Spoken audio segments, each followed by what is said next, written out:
So I'm joined by MD John from CallMeHelp, founder of the company.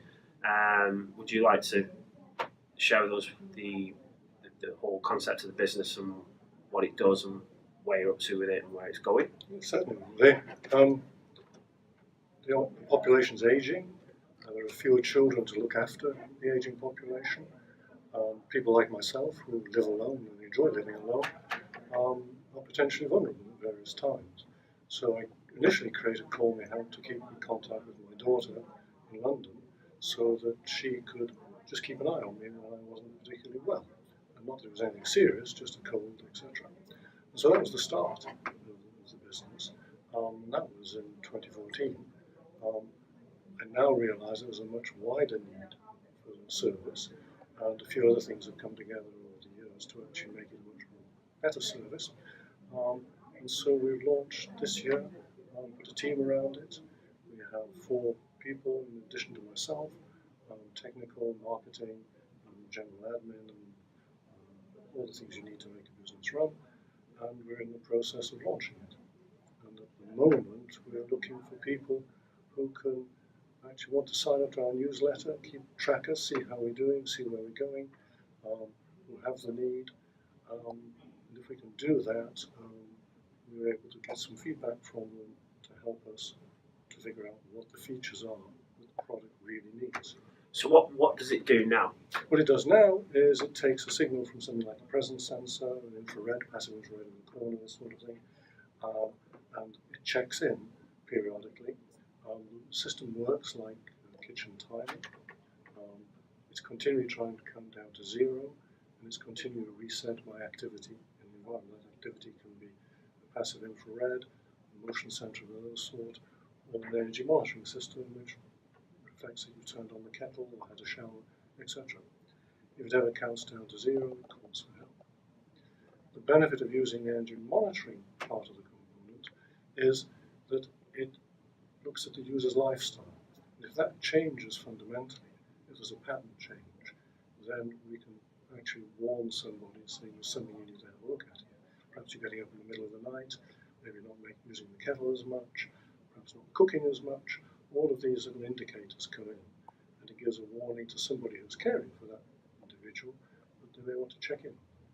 So the personal carer for that particular person that's using the service will be monitoring the user. Not necessarily monitoring, they will be informed when the pattern changes. They don't actually have to keep checking up on them. Right. So the beauty of it is both parties can actually go ahead with their lives as they want. Right. And so it's monitoring in the sense of the person is being looked at. It's not monitoring in the sense of the son or daughter is actually looking at what they're doing on a daily basis. They get a traffic light signal. Green, everything's okay. Amber, you need to check in with mum or dad. Red, then really you've got to call around or send somebody around to check up. That's interesting. When it's at a point of red, how critical is that? Well, that depends on the situation. I mean, the red situation really would be absence of activity or a really major change of behavior. So we would regard that as being a critical intervention. What you would get as a son or daughter at that point is an email, an SMS message, and a voice message. The email would have in your agreed action plan, just who to contact, who the doctor is, any medication that the person may be on, anything that you want to include, which is specific to your circumstances. Then give you that information fresh, and off you go. You can use it. Right. So, where you were saying you've got 4 in your team, would you like to just explore and share with me who the 4 people are, what their roles are within CallMeHelp? Yep, we have myself as the founder, who setting the technical direction and the market direction. We have Ade, who is going to be heading up and leading the team, and is moving into that role very nicely, step by step. We have Gareth, who is technical, who has his background in a lot of AI stuff, machine learning stuff, and Kirsty, who is marketing and outreach generally. She's very skilled in that sort of area. Yeah, that's interesting. What about though the demographics of people where they might live in a city? and they're really into tech, and they're about, I don't know, the 70-year-old age range. Would that be the right age group? Well, that would be the right age group for the people who, the potentially vulnerable person would be in that sort of, anywhere from sort of probably late 50s through to mid to late 80s, 90s, when people tend to go at that point into care homes, etc. So it's quite a broad age group for that. So the children of this group tracking them come along. So the ones with parents in their 90s now are now sort of my age, in the late 60s.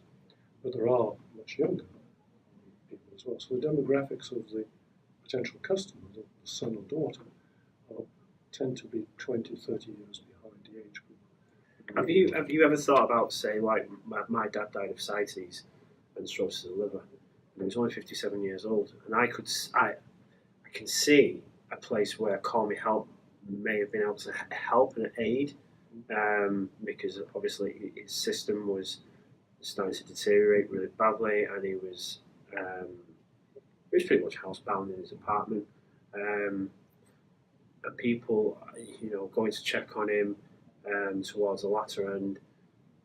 I still had to work. I've got kids. I started to get up and go to work, but I would call in and I would do what I could. So, have you ever thought maybe people were, unfortunately, through alcoholism and things like that, could benefit from CallMeHelp? I'm sure they would. I mean, there are lots of other situations. I have a very good friend who worked in Paris, and leave home on a Sunday night and come back on a Friday evening. He left one Sunday night. They didn't talk to his wife particularly often during the week. They got to Friday and hadn't talked.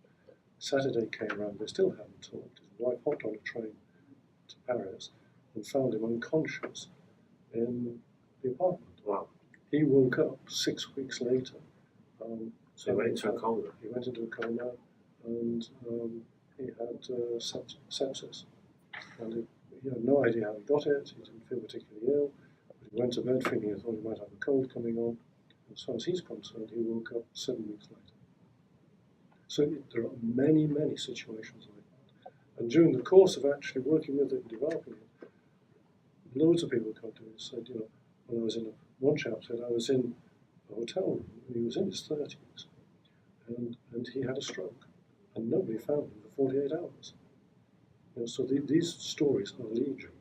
So we can't tackle all of them, but we can actually tackle trying some to offer a solution for scenarios and situations which are occurring. We can, yes. Yeah. So it's not just really identified with the elderly. Not really, but that's our primary market because that's a growing concern. For example, my daughter and her partner, they have 5 elderly people in their life to look after, potentially, at some point. Yeah. The ratio is completely the wrong way around. In the past, the ratio was much the other way. That 5 or 6 kids would have mom and dad to look after them. Right, and with That big change in society is something where technology can help, but it shouldn't replace the human interaction. It should be an enabler of people. So in your particular case, your dad might have had a bad night. Would you like to know you had a bad night? Then if you've got an amber warning, you say, hey Dad, it looks like you weren't quite well last night. What's going on? See, the vision and the journey, the destiny, and what's your exit strategy with everything? Can you see anything? We're defining it as a tech for good business, right? So we haven't looked too long and hard at the traditional exit strategy, but founders will need to have an exit, and that will come out of it with a PE of about 8. Investors can start to exit from the business because we see it as being something which has got a very long-term future. In 40 years, this need will still be here. And I would like the business to continue. So we don't see ourselves at this point selling it in quite the way in which you would with many businesses, and ones that I've done in the past. We see it as being something that people can build a career in, get committed to, and grow with, as long as they want to. But there will be a need for an exit route as well. So the exit's out of earned income. Right, okay. Yeah. Is there anything that you want to share whilst whilst we're discussing anything, is there anything that's sprung to your mind that you want to talk about? Or? I just say that we're looking for help from all sorts of people who want to use the system, potential investors who find a tech for good idea of interest to them and it fits into their investing ethos, people who want to help us along the way, technical people, managerial people who want to come on board. We have a 5-year plan in process. We have our objectives and key results set for that 5 years. Come and talk to us. We'll share this with you. And if you want to help us, please come and help us. Are you looking for an investor? Or? We have a number of people who are potentially interested in investing. Okay. But we are very open to looking for more. I did have the vision of wanting to bootstrap it because there is the possibility this can generate cash quite early from quite small numbers. We become profitable. For every 300 users that come on board, we can afford to employ a full-time member of staff. So it's a very simple model at that sort of level. So if we don't raise investment, we're not dead in the water. We can actually continue forward, albeit a bit slower. How do you see yourself, the company, should we say, getting those users on board? We've built into the system a self-referral system. So built into the website is a coupon system.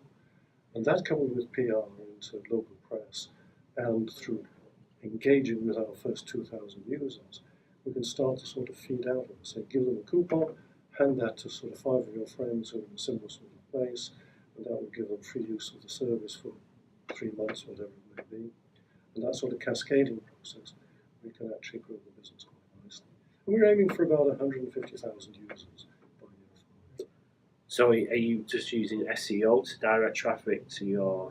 The SEO will be part of it, but not the major part of it. The major part of it will be outreach to interested, because many of the people that we're talking to of my age group at this point in time aren't particularly tech savvy. Their kids are not, so grandchildren are a possible source for route, and that's a route we're exploring. But at the moment, I see us using some quite old school traditional PR marketing techniques to feed customer interest this way. So you basically engage with channels where existing pockets of people exist and yes, directly campaign there. So like somewhere like, I don't know, an Alzheimer's channel. Alzheimer's channel, H concern, yeah. Your local GP surgery, all of these places where it's when the need becomes critical. It's when you've hit that pain point. What do I do to support my mum and dad? That's when we want to know. And on that note, where can people find you? What's the social media? The key name is CallMeHelp. Yeah. We have a marketing and outreach website called callmehelp.co.uk. So you heard that, guys. CallMeHelp.co.uk. Come along and sign up to our newsletter, have a read of our blog, and we want your feedback. It's your feedback that's going to help us make the system do what you want it to do. No, thank you very much, Chuck. A pleasure to meet you as well. Thank you. Thank you.